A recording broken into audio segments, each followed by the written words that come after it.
a double take at our phone this weekend. Like, is this actually real? And it is. Huge trade. Let's get right into it. How are we feeling? Great. Ready to roll.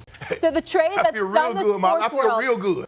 I'm feeling real good too, Molly. Shannon, it's good to see that you got my text about us trying to match our fits. Quick plug real quick if I'm allowed to do that. Okay. Subscribe to TC Talk Sports on YouTube. Heard it's a great channel, but let's go. I'm ready. Let's talk some basketball. All right. Out of the gate, guys, I just want your reaction, Stephen A., when you first heard this. Oh, I was shocked. I was shocked. That's a great opinion, Stephen A. I don't think there's any words to describe what happened Saturday night between the Mavs and the Lakers. I was absolutely bamboozled. I was baffled by what I saw. I was out at a bar, hanging out, having fun. I looked at my phone, looked around at the TVs that had ESPN on, and I just couldn't believe what I saw. I thought I was like living in a movie or something, or I passed out, and I still feel like I'm sleeping and having a dream, and I'm just waiting to be woken up. It's the biggest shock that I've ever seen covering the NBA all of these years, guys. This has definitely been the craziest trade in the history of the NBA. I don't know if we'll ever see anything else like this. You're hearing a lot of things about conditioning, lack of dedication, the fact that it became much of a headache for them. His conditioning and dedication seems to be the main point, or like the main verdict of why this trade happened, but we've seen Luka when he was skinny, when he was fat, when he was fast, when he was slow. Last year, he willed this team to the NBA Finals. He put the team on his back all season, and obviously he was one of the best players in the league. When it's all said and done and he retires, I think he's going to end up being one of the best players in the history of the league. So I just think it seems a little fishy, like there's something more going on within that organization that made them trade him away.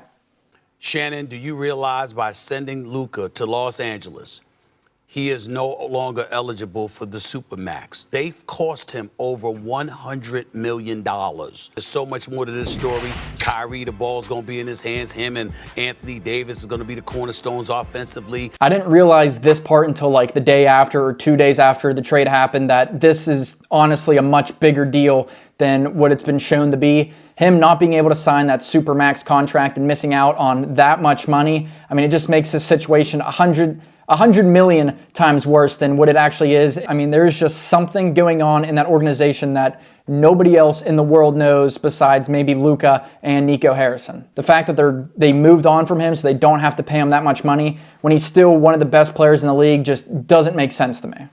So that's one unbelievable situation with a 25-year-old guy who's been a 5-time first-team All-NBA player. I just want to point something out. Steph Curry hasn't made first-team All-NBA 5 times. This guy's 25. He's already done that. Okay. Let's go, Windy. That's why I love you. You tell the people what they need to hear. You tell it how it is. I didn't even realize that. Luka's 25 years old.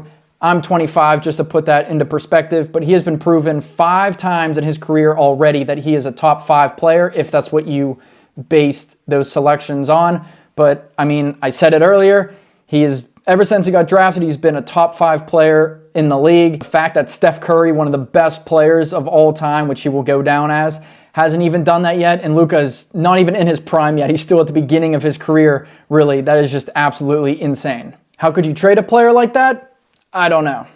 And so there's a lot more to this than meets the eye, but it seems to me the Mavericks were had it up to here. And whatever here is it here? Is it here? But they had enough of Luka, and they... That's what I'm saying, Shannon. None of this makes any sense. There has to be something deeper and darker going on in this organization. I mean, Luka has to be acting, or he's completely different than what the rest of the world sees, because literally nobody saw this trade coming. Harrison and Plinka were having Starbucks dates, going out and getting drinks to make this deal happen. I just don't understand it. I mean, he's been a top 5 player in the league. He took your team to the NBA Finals last year. Yes, they did lose because the Celtics were crazily good, whatever word you want to use to describe them. But he willed that team to the Finals last year.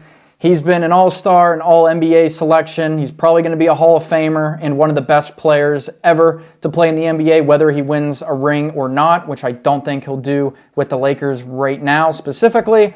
But I mean, just none of this makes sense. The $100 million that they don't want to give him, saying he's fat, lazy, he has a drinking problem, which I heard from somewhere. I don't know if that's true.